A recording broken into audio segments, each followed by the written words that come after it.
नमस्कार. आज आपण बनवणार आहोत खरडा किंवा त्याला ठेचाही म्हणतात.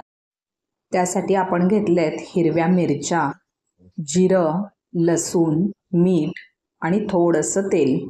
मिरचीची देठं काढून घेऊयात आणि त्याचे 2-2 तुकडे करूयात. 2 किंवा 3 जसे तुम्हाला हवेत तसे तुकडे करून घ्या.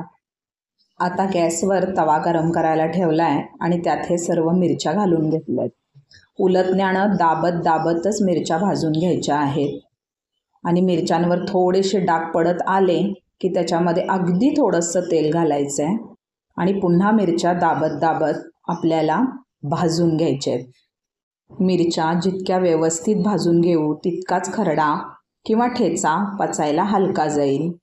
आता मिरच्या भाजून झाल्यानंतर त्या मी बाजूला केलेत.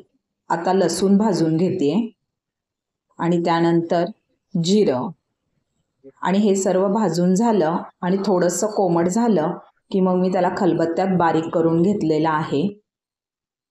खलबत्त्यात ठेचा बारीक करत असताना मध्येच थोडंसं आपण मीठ घालून घ्यायचं, त्यामुळं आणखीन व्यवस्थित ते बारीक होतं.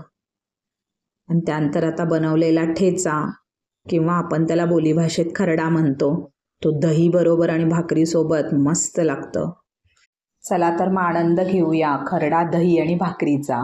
संपूर्ण व्हिडिओ पाहिल्याबद्दल खूप खूप धन्यवाद.